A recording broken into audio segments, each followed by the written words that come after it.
Saya lewat garis polis line, habis itu ada tangga, di samping tangga itu saya terkejut ada satu jasad yang mulia, tergeletak bergelumuran darah. Lalu saya cek nadinya di leher sama di tangan, memang sudah tidak ada yang mulia. Oh, dibawa ke kamar jenazah dulu? Tidak. Tidak, terus di mana? Ke IGD. Tidak, yang di PCR tadi siapa? 3? 4 orang.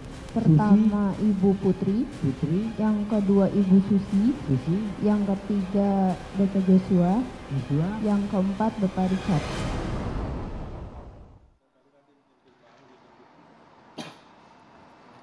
Ya pemirsa, kita lanjutkan. Tapi kalau kita melihat sebenarnya ada pernyataan menarik juga Bang Martin dari Anda, bahwa Anda sempat menyampaikan ada informasi berupa tangkapan layar begitu dari grup WhatsApp keluarga, di mana kemudian sudah nyala Bang, silakan. Sudah nyala Bang, silakan. Di mana kemudian ada nampak nomor dari Joshua ini meninggalkan grup pada hari apa itu Bang? Hari ini pagi hari. Oke, bisa dijelaskan mungkin sebelum seperti persidangan. apa? Jadi tadi pagi ketika saya sedang diwawancara oleh salah satu stasiun TV, saya membaca grup yang isinya ada keluarga dari Jambi. Nah, di dalam grup tersebut mereka pada kaget karena ada notifikasi ya. Ini ya Bang yang kami tampilkan di layar ya? Iya. Notifikasi seperti contoh nih, Yuni nge-save nomor Joshua tuh DX Joshua, artinya Dik Joshua keluar dari grup. Lalu mamanya Ibu Rosti ada notifikasi di HP-nya Abang Frian keluar dari grup. Lalu adiknya ada notifikasi di dalam grup dengan tulisan bahwa Abang Frian baru keluar dari grup. Nah ini kita bingung. Kok bisa orang yang sudah meninggal keluar dari grup gitu. Nah tentunya jika dikaitkan dengan HP-nya yang sampai saat ini belum ketemu, ya ini kami duga keras siapa ini yang mengeluarkan dari grup ini gitu loh. Nah makanya kalau saksi dari seluler kan sudah dihadirkan. Tinggal nanti kita baca aja apa sih teks yang ditarik inskripsinya itu kan. Baik telepon maupun SMS. Nah sekarang yang dari WhatsApp nih, saya tidak tahu apakah di BAP itu sudah ada tertera dalam list saksi dan juga list bukti surat yang menandakan ada inskripsi dari percakapan WhatsApp. Karena sekarang kita sudah 4.0 ya, bukan hanya. Sudah ada permintaan mengenai hal ini? Kami ikut rekonstruksi ditolak, ya. Nah ini ada hubungannya juga dengan apa yang disampaikan oleh rekan sejawat saya Febri Diansyah ketika menanyakan pertanyaan ya. Klien saya mengatakan, daripada kalian capek-capek, kalian buat lagi sakit hati saya nanya detail seperti itu, lebih baik suruh si Putri itu serahkan HP anak saya. Nah Febri ngomong apa? Febri bilang, HP itu ada pada penuntut umum ataupun dengan penyidik. Gak ada itu. Ya, pada saat penyidikan kami sudah minta sama penyidik. Apa kata penyidik? Gak ada sama kami Bang. HP ini masih ada atau sudah dirusak sebenarnya Bang? Itu yang bisa jawab Ferdi Sambo dan Putri. Nah, penyidik, apa yang disampaikan penyidik? Gak ketemu barang itu. Nah katanya justru kata penyidik bersurat saja sama Pak Kabar Eskrim. Itu yang disampaikan oleh penyidik kepada abang kita Bang Kamarudin. Nah makanya stop lah ya Febri ya, saya pikir ya. Anda kan awal ngomong Anda kan objektif, tidak menyalahkan yang benar dan membenarkan yang salah. Anda tuh juga nggak tahu urusan kok. Anda masuknya kapan sih? Anda kan masuknya di tengah jalan gitu ya. Ya makanya jangan langsung seperti petasan cabai gitu loh, langsung nyamber aja. Nah makanya cermati apa yang dikatakan klien saya dan juga temuan hari ini. Coba Anda nasihatilah klien Anda ya, kalau memang masih disimpan dan belum dimusnahkan ya kembalikan. Atau enggak nanti surat kuasa kita yang ketiga itu yang kita lakukan lagi gitu. Untuk melaporkan tindak pidana pencurian milik orang yang menjadi korban peristiwa pidana dalam hal ini. Sekali lagi ini juga nanti akan dibawa ke persidangan ya? Gimana? Temuan ini juga nanti akan dibawa ke persidangan ya? Kan udah selesai porsi kami. Nah nanti kalau jaksa mau mengambil, meminta buktinya kita kasih. Begitu Mbak Maria. Baik, kita ke Pak Herman. Pak Herman, Anda klien Anda Ricky Rizal yang betul-betul berinteraksi dengan Sambo saat kejadian, saat penembakan terhadap Joshua. Bisa dijelaskan secara terperinci? Baik, setelah mereka sampai di Magelang, di Jakarta, kalau tidak salah jam 4 atau lewat dari jam 4 sore, kan si Sambonya ada di sini dan tidak tahu. Kemudian sekitar 4:30 atau lewat gitu ya, dia dipanggil melalui HT untuk naik ke atas lantai 3. Pada saat bertemu, Sambo menyatakan, apakah saudara Ricky mengetahui nggak kejadian di Magelang? Tidak tahu. Kejadian apa, Pak? Dia bilang, Sambo menyampaikan bahwa ibu dilecehkan oleh Joshua. Ya saya nggak tahu, Pak. Saya selama di sana nggak dengar. Kemudian nanti dia disampaikan oleh si RR bahwa Ricky ini Sambo nangis. Seolah marah gitu. Kemudian dia sampaikan kepada RR, kalau nanti saya panggil Joshua, kalau saya tanya melawan, terus kamu berani tembak? Dia jawab bahasa sederhananya, bahasa awamnya dia bilang, saya nggak berani Pak, saya nggak kuat mental. Kata oh enggak, kalau kita lihat, sebenarnya yang diucapkan sebenarnya di batinnya, ini suatu perintah yang tidak benar, tentu. Tapi kan nggak mungkin dia apalah, bribka dengan jenderal kan, dan bekerja sama Sambo. Itu ucapannya secara halus. Saya nggak kuat mental. Kemudian, oke, diam si Anu. Kalau begitu, coba kamu panggil si Eliezer. Dipanggil. Tapi dalam batinnya juga goncang. Apa benar mau ditembak nih? Apa nggak perlu diklarifikasi dulu? Di mana ditembaknya? Ini kan rumah polisi. Dia turunlah ke bawah. Di bawah ketemu Eliezer dan situ ada Joshua. Ada Romer, ada Yudan yang lain, ada juga mungkin Kuat. Tentu tidak mungkin dia akan menyampaikan kepada Eliezer atau didengar oleh Eliezer, kamu dipanggil. Tadi saya disuruh untuk menembak, misalnya, kan nggak mungkin. Gimana? Kenapa tidak mungkin, Bang? Batinnya aja sudah tidak. Pasti begini, kalau dia itu disampaikan, dia akan berpikir bisa juga Eliezer yang nggak mau. Atau bicara yang lain, akhirnya mereka bubar atau pergi. Jadi ukuran mental dia tidak kuat, sehingga akhirnya itu nggak disampaikan. Kemudian Eliezer naik ke atas.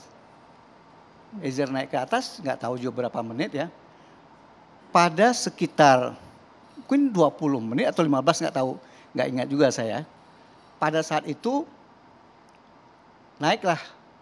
Langsung si naik kan, si Baradae. Tidak tahu, si ini tetap di bawah. Dia nggak ngomong juga, membatin aja gitu.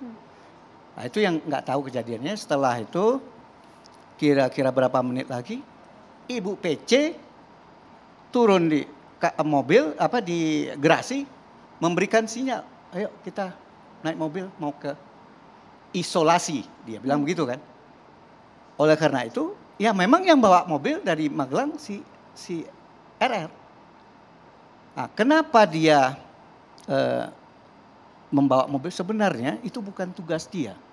Dia cukup satu mobil, Richard, Joshua, ada yang lain berangkat cukup satu mobil. Tapi dia bilang oleh PC, saya kan sakit, tolong ikut juga ngantar ke Jakarta. Jadi dia tidak tahu ada rencana atau apa-apa, kita tahu itu kejadian yang permintaan itu. Nah, jadi oleh karena itu setelah itu PC mengajak ke rumah Duren 3, ya dia bawa mobil, naiklah PC naik, Joshua naik, Ricky naik, Kuat naik, Susi yang tidak. Karena Susi ibu rumah tangga, asisten rumah tangga. Setelah sampai sana dia parkir, masuklah si Kuat duluan kan. Mungkin Richard. Kemudian dia parkir di garasi. Joshua di taman. Enggak berapa lama juga, hitungan menit juga, mungkin 10 menit. Kuat datang memanggil Om, dia panggil Om, padahal si Ricky lebih muda. Kuat tuh. Om Ricky dipanggil dengan Joshua. Oh gitu ya? Ya udah, dia bertiga. Akhirnya yang maju duluan nih sampai masuk pintu itu si Joshua katanya. Si Kuat di tengah. Si Ricky agak terbelakang. Belakangnya kenapa? Mereka untuk masuk ke rumah dinas itu harus buka sendal. Harus buka sepatu. Nah, kebetulan Ricky karena bawa mobil dari luar kota.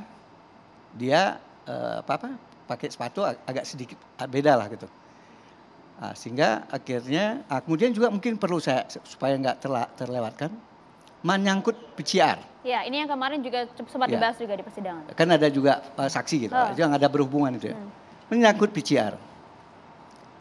Karena Ricky dan Kuat ini memang tugasnya si Ricky ini menjaga anak. Jadi tugas ajudannya itu bukan ajudan dampingin Sambo kemana-mana sebagai petugas. Bukan tugas ya? institusi ya, bukan tugas untuk institusi. menjaga anaknya yang sekolah di Magelang. Kehidupan pribadi juga. Apa? Kehidupan pribadi juga bercampur baur tugasnya. Antara tugas institusi, kemudian tugas dari instruksi Ya, personal. tapi pada saat itu 6 bulan terakhir dia tugasnya itu Menjaga anak di Magelang. menjaga anak 2 sekolah, 1 kelas 3, 1 kelas 1. Mengapa kemudian tidak ikut PCR? Kenapa? Gitu. Karena kan dia diajak itu hanya mengantar. Mereka akan kembali kan Jakarta, Magelang Jakarta kan cuma 6 jam. Istirahat 2 jam ya kembali. Kalau dia tidak nginap di Jakarta, memang kebiasaan itu nggak perlu PCR. Tetapi kalau yang sebelumnya pernah memang nginap, harus PCR. Cuma masalah tadi mungkin ada fakta juga kemarin, ada yang selama ini Sambo kalau melakukan PCR-nya kan di Bangka. Itu fakta itu kita tanya ya memang tidak tahu. Saya tanya juga kalau saya sih selama ini jarang ke Bangka. Atau saya sekali ya tapi kan yang saya tahu yang saat ini aja gitu. Yang kata si Eno. Kemudian saya tanya saksinya. Saksi katanya 5 kali, RR ini pernah 5 kali. Coba saudara ingat yang terakhir sebelum hari tanggal 8. Kapan? Dia juga gak ingat gitu. Jadi kalau itu suatu fakta aja, cuma tanggal 8 itu mereka menyampaikan, kan mereka tidak tahu.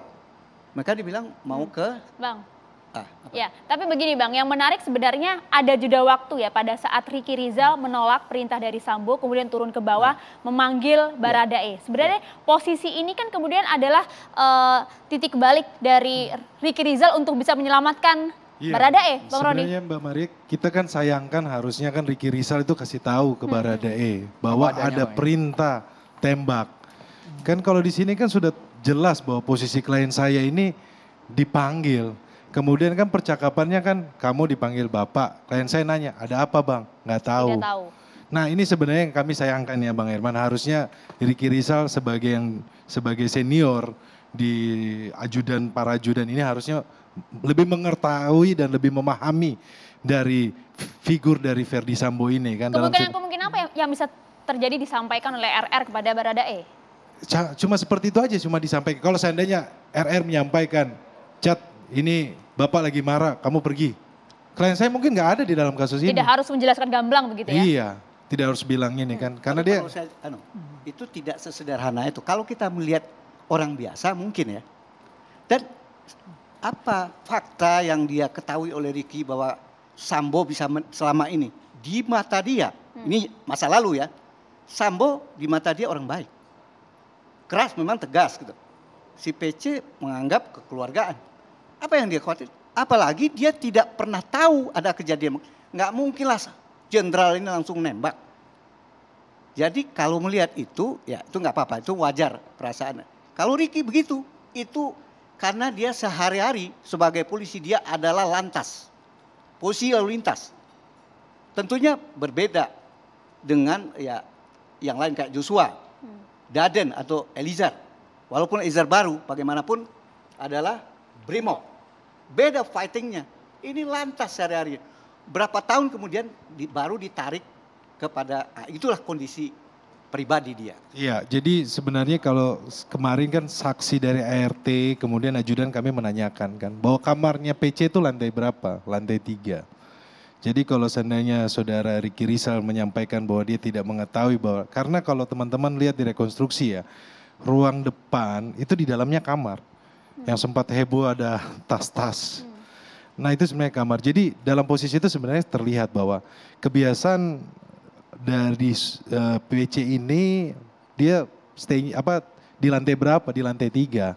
Jadi pada faktanya itu bahwa PC itu ada di lantai 3. Nah kemudian kan menanyakan kepada ajudan. Itu kalau ke lantai 3 tuh terbiasa tuh, nggak, itu kalau dipanggil saja. Jadi bukan hal yang mereka tidak terbiasa juga ke lantai 3. Kalau ada hal khusus baru dipanggil, baru mereka datang. Nah juga pun saya tanya ke klien saya, kamu sudah pernah ke lantai 3? Saya belum pernah bang. Karena baru itu saya ke lantai 3 dan saya juga pun lihat, wah ini ruangannya ibu gitu kan. Jadi dia baru pertama itu dia ke lantai 3. Nah ini sebenarnya kan fakta-fakta yang ada dari keterangan saksi yang coba kita gali, kita cocokkan dengan keterangan dari Richard Eliezer, mengingat dia sebagai GC, apa yang dia sudah sampaikan yang sudah sebenarnya ini kan bersesuaian dengan saksi-saksi yang lain kan, menunjukkan bahwa hakim bisa menilai lah mana keterangan yang dengan fakta ya. Memang fakta juga bahwa Ricky Rizal itu adalah ajudan terlama yang melekat kepada Ferdy Sambo. Nah, atas dasar itulah menurut analisis saya Ricky Rizal tuh berani menolak perintah dari Ferdy Sambo, di samping tadi tidak kuat mental ya. Namun ini juga yang dia gunakan ya, ataupun mengganjal di pikiran dia sehingga dia mengatakan bahwa dia tidak melihat Ferdy Sambo. Mohon maaf bang, kalau menurut saya analisnya ke situ. Nah tapi yang saya sesalkan, kenapa dia tidak menggunakan kedekatannya itu untuk mencegah tindak pidana ini gitu loh. Dengan setidaknya minimal ya seperti yang Bang Roni sampaikan tadi, mengatakan kepada Eliezer, bro lu mau disuruh bunuh Joshua, lu pergi atau lu kasih tahu Joshua suruh pergi, kan bisa. Atau yang kedua, dia kasih tahu ke Joshua, Jos bahaya nih, ente mau didor sama bos, kan bisa. Saya yakin kalau dia yang menyampaikan itu kepada Joshua dan ketahuan pun, saya yakin Ricky itu gak bakal diapa-apain sama Ferdy Sambo. Sekalipun keadaan sudah emosi bang. Saya yakin, karena kenapa? Ricky Rizal ini kalau saya lihat, dia ini orang setia tipenya. Kan kalau kita lihat hasil psikologi kan ada yang dominannya apa tuh ya. Kalau saya lihat dari tatapan matanya, makanya saya mau menyamperi dia pada saat rekonstruksi itu. Karena saya melihat orang ini punya potensi untuk berkata jujur. Nah sayangnya yang saya bilang tadi, untuk saat ini kedekatan itu tidak digunakan untuk mencegah peristiwa pidana tersebut. Dan juga kedekatan tersebut sampai saat ini saya lihat ya, membuat dia jadi tidak objektif juga karena dia mungkin tidak tega untuk melibatkan ataupun memberikan kesaksian sehingga membuat berat posisi Ferdy Sambo dan Putri Candrawati. Masih kurang objektif menurut Anda seorang Ricky Rizal? Ya belum lah, orang katanya ada di TKP tapi yang ngeliat nembak Mbak Maria. Nah, baik. Bang. Itu kan dari kacamata kita. Kita lihat aja fakta persidangan nanti. Karena kondisi Sambo sedang marah. Apakah ada keberanian? Kemudian itu bisa saja kan tidak terpikir. Kita uji nanti di psikolog. Orang jangan kan kita lihat fakta. Pada saat rekayasa, jenderal-jenderal lainnya dikibulin gampang deh. Padahal mereka ngerti kan hukum yang lebih tinggi. Kenapa dia nggak berani menolak? Itu suatu contoh perbandingan ya. Ya tapi nggak apa-apa. Kita solidar dengan GC yang diajukan ini oleh pihak Barada. Dan kami selama ini mendukung juga. Walaupun awalnya saya minta si Barada Bribka minta mengajukan, saya siapkan juga konsepnya. Tetapi dia bilang terakhir ya saya udah berbicara benar. Tapi yakin nggak kamu satu saat diintervensi bagaimana? Iya. Sepanjang abang bisa backup ya saya akan. Singkat saja. Saya berharap sekali sama senior Bang Herman ini, pastinya kan perkara ini menjadi terang ya. Karena begini Bang, kemarin ketika menanyakan kepada ajudan Romer yang terkait panggilan HT, itu persidangan itu saya tanya, saudara saksi pernah tidak memanggil saudara Ricky Rizal melalui HT setelah penembakan? Tidak ada. Jadi ini sebenarnya fakta persidangan Bang, tapi dalam forum yang baik ini catatan demokrasi, kami berharap bahwa nanti ke depannya Ricky Rizal bisa menyampaikan apa yang kita sebenarnya. lihat itu nanti ya. Iya. Nanti kita sama-sama dengarkan dari akademisi Fakultas Hukum Universitas Indonesia bagaimana ketidaksesuaian dalam proses persidangan ini antara terdakwa dan juga para saksi. Sesaat lagi hanya di catatan demokrasi, Mas Aristo, bisa jeda Mas ya. Siap.